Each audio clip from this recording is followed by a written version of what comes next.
Welcome to the Argus IQ Daily Threat Brief for July 31st, 2026. Today, attackers are converging on identities, trusted software, cloud services, and operational technology.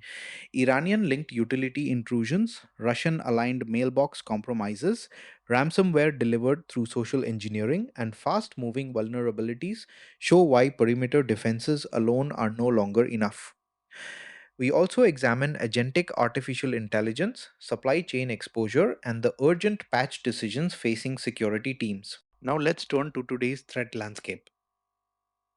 Iris, walk us through what you're seeing. Iranian affiliated operators, including suspected Cyber AV3 Engers and Shahid Kaveh Group activity, reportedly reached Internet exposed water sector PLCs.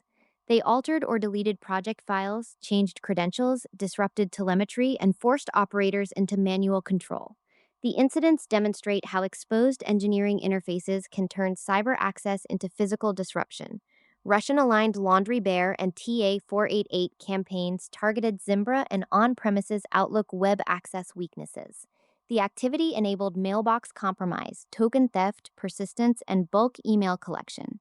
Silver Fox used invoice themed spear phishing, DLL side loading, vulnerable drivers, and NTDLL unhooking to deploy Valley Rat against a Japanese manufacturer while weakening endpoint defenses.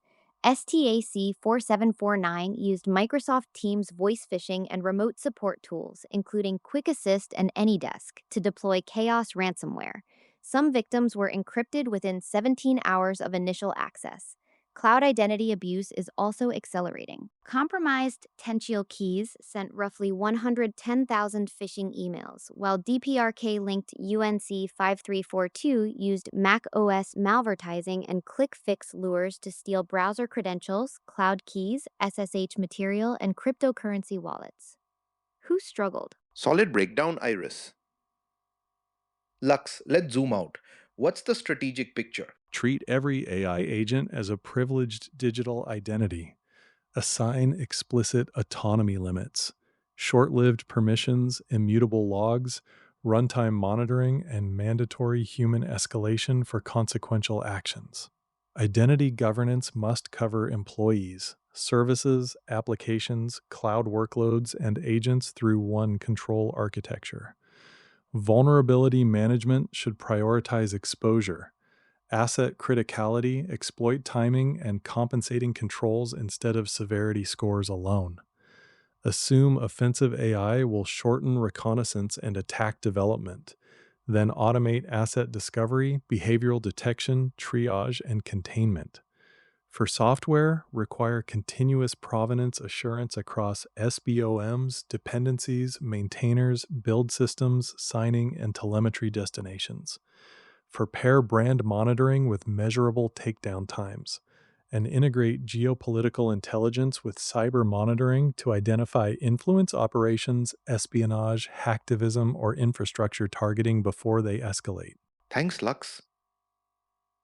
Helix, what are the social telemetry and trends telling us? Online attention is concentrated on entertainment and domestic political narratives, but the security signal lies beneath that volume. Iran related human rights discourse, Russia linked messaging, China focused geopolitical debate, and extremist themes provide context for influence activity, hacktivism, espionage, and critical infrastructure risk. Security teams should correlate sudden narrative shifts with domain registrations, phishing infrastructure, impersonation campaigns, and attacks against public utilities or government organizations. Social monitoring is therefore an early warning layer, not a separate communications function. Got it, Helix? Ursa, time for the vulnerability deep dive. What should teams be patching? Patch VMware CVE 2026593909, an unauthenticated directory service authentication bypass, and CVE 2026599310, a directory traversal flaw that may enable code execution. Exposed vCenter interfaces require emergency treatment. IBM Web Methods CVE 2026121118 remains a critical unauthenticated deserialization risk. Isolate affected services and apply vendor mitigations immediately. Clearly, IBM Langflow Flaws CVE 2026129440, CVE 2026129446, and CVE 2026134435 enable code injection, environment variable injection, or unsafe Python execution in AI development environments.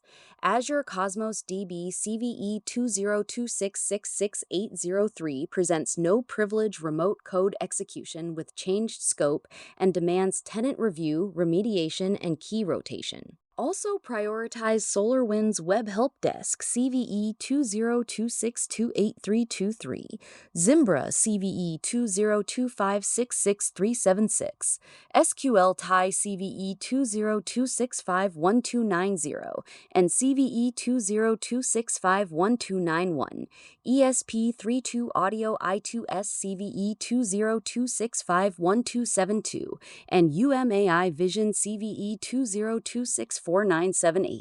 Where patches are unavailable, remove internet exposure, disable vulnerable functions, restrict administrative sources, and hunt authentication and exploitation logs. Sharp as always, Ursa.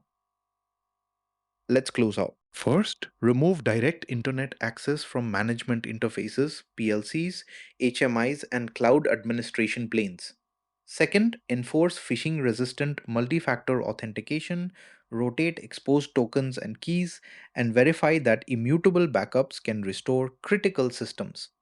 Connect vulnerability, identity, and supply chain teams around the same exposure picture, then test containment and recovery under pressure. This is Argus IQ signing off.